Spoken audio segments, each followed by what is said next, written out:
இருக்கும்போது யாராவது சொல்றாங்கன்னா நல்லது இருந்தா எடுத்துக்கணும், நல்லது இல்லைன்னா அதை டெலிட் பண்ணணும். சரிங்களா? அப்ப நீங்க பேசிட்டே உங்களுக்கு புரியாது. நான் சொல்ல மறந்துடும். நானும் இல்லை, யாரும் பேசுறாங்க அப்படின்னா சொல்ல வரதே மறந்துடுவோம். இதெல்லாம் கிடைக்காதுங்க. நான் 12 வருஷம் குடும்பமா இருக்க சுத்தி சுத்தி சுத்தி சுத்தி புரியுங்களா? ஏதோ விஷயம்னா கொஞ்சம் வாங்கி வச்சுங்க, இந்த கோயில் தான் என்ன சொல்றாங்க தெரியாது.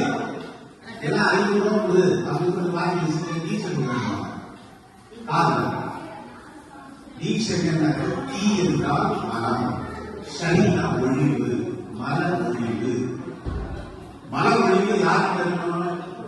கொடுக்கிறவங்க மன ஒழிவு இருக்குமா? அவருக்கு ஆசை இருக்காதா?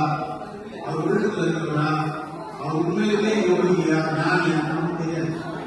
நாம ஒரு காதல் சொல்ற காசு கொடுத்து பேசுறது காதல எதையாவது சொல்லுவார். சொல்லும்போது டீச்சர் வாங்கிட்டாங்க, என்ன சொல்லணும்னா டீச்சர் வாங்கிட்டாங்க.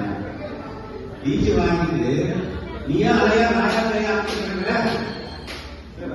எனக்கு இது பண்ணுவாங்க, எனக்கு என் முன்னாடி நான் சேரல் வாங்கணும்ல, ஏன் நாயா அப்ப டீச்சர் அர்த்தம் வந்து டீச்சர்னாலே என்னன்னா வாழ்க்கையின் எண்டு, இந்த மனித பிறவியின் எண்டாகி மனித பிறவிலிருந்து இறை பிறவிக்கு நீங்க மாறுறீங்க. அதுதான் டீச்சை. யாராலும் டீச்சை கொடுக்க முடியாது. இப்ப இருக்கிற வாழ்க்கை யாராலும் டீச்சை கொடுக்க முடியாது. எனக்கு தெரிஞ்சு சொல்றேன், யாராலும் கொடுக்க முடியாது. நான் டீச்சர் வாங்கிட்டேன் கஷ்டம். டீச்சை கொடுக்குற போது டீச்சருக்கு அவர் கொடுக்கறதுக்கு தகுதியான தெரியும். புரியுங்களா? அதனால இந்த உடம்புல இருக்கிற மனம் ஒழியும், மும்மனம் சொல்லுவாங்க.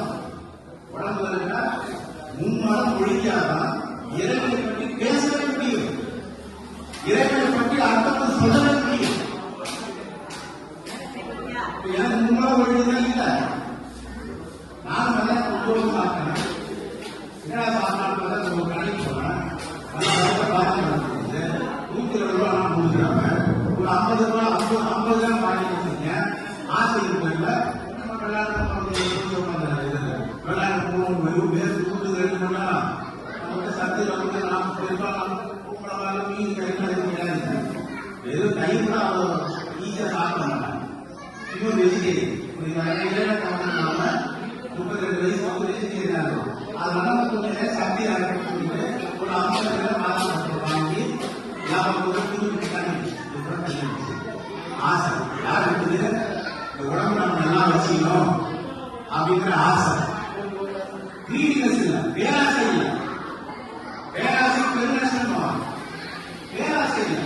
எல்லாருக்கும் ஆசை இருக்கு. நான் யோகிகள் ஞானிகள் நீங்க ஆசையை தவிர்க்கணும்.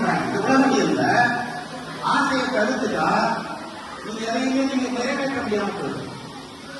அப்ப ஆசை ஏதாச்சும் இருக்கும், ஆனா அது இறைவனுக்கு ஒப்பான ஒரு ஆசையா இருக்கும்.